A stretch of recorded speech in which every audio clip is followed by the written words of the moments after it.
After seeing how god-awful the recent Pokemon releases have been on the Switch, I decided to go back to the objectively better games, and I found myself back on my 3DS.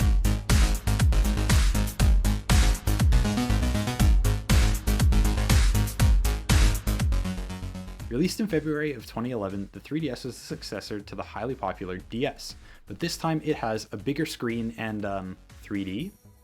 Anyways, this isn't a history lesson on the thing. You're here because you're wondering, is the 3DS even worth it anymore? Well, with the news that the eShop is closing in March of 2023, the utility of these consoles seems to be going down, right? Wrong. If you know anything about the 3DS and its history with hacking and homebrew, you'll know that from day one, the homebrew community around it has been very strong. And there's an awesome video from Tech Reels that goes in depth about this if you're interested, that I'll have linked below. Anyways, as you can probably tell at this point, I'm going to be talking about just how powerful homebrew is on the 3DS, and why picking one up in current year might be worth it for you. The process for modding a 3DS has gotten fairly straightforward in recent years, with guides walking you through the process that make it basically impossible to brick your system. Literally anyone could mod a 3DS with the right guide. Speaking of the right guide, the most reliable place that I've found to get up-to-date guides on hacking your 3DS is 3ds.hacks.guide, that I'll again have linked below. Here they guide you through the entire modding process step by step and have troubleshooting info and steps for any issues that could crop up. It's awesome.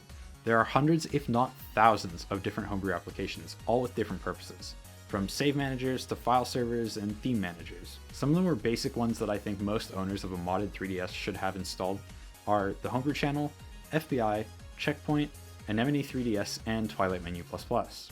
The Homebrew Channel is, well, fairly self-explanatory. It's where you can launch all of your homebrew apps, and apps there are. There's everything from file managers and amiibo emulators to ports of games like Celeste and Doom. Next up, FBI. FBI is a file manager and application installer for your 3DS. You'll become pretty familiar with it, as it's going to be where you go to install any new apps and games for the most part. Something I still find amusing after about 5 years with a modded 3DS is that the file type for the 3DS apps and games is .cia, and you install them through FBI. Yeah, I don't know. I can't really tell you where to get game downloads, but a simple Google search should give you a pretty good idea of where to look.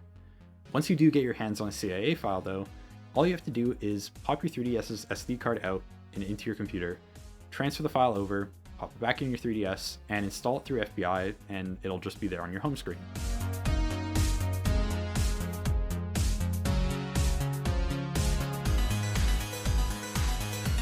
You can also install these CIA files through a QR code, which is really cool, but keep in mind that the fastest speeds that these 3DS models can hit is about 2 megabits per second, not megabytes per second, megabits, which 2 megabit per second is equivalent to about 0.25 megabytes per second. So don't expect large games or apps to install very quickly at all.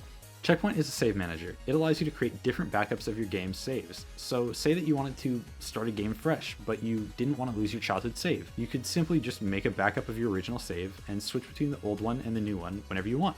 No compromise. Because Checkpoint backs up the saves to a file on your 3DS, you can even play your childhood save of like Pokemon Pearl on your PC through an emulator.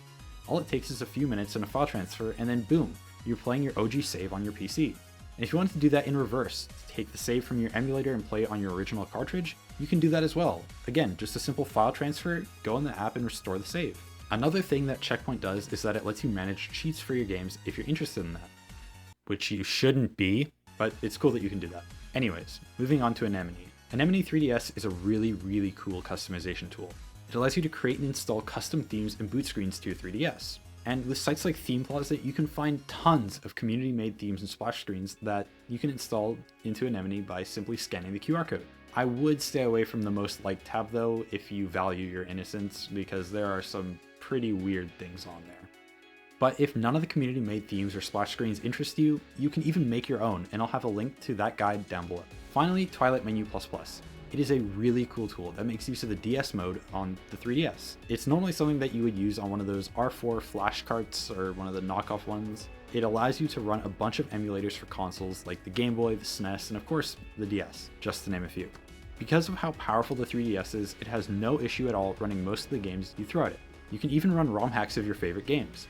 I've been using TwiLightMenu to play through Aphex Cubes and Dryano's new ROM hack, Pokemon Blaze Black 2 Redux, and it's been awesome. So, at the end of the day, is the 3DS still worth it? Well, sort of. If you already have one, or you're willing to pick one up secondhand for about $100 to $200 USD, and you want to play Nintendo games in handheld, then yes, it is 100% worth it, and you'll get more than what you paid in terms of use.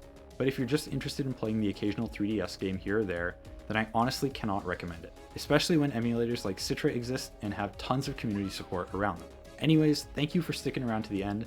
I'm trying something that I don't usually do, so I won't be uploading here very often, but if you want to see some of my other projects, check out the channel that I have linked at the top of the description below. Thank you for watching, goodbye.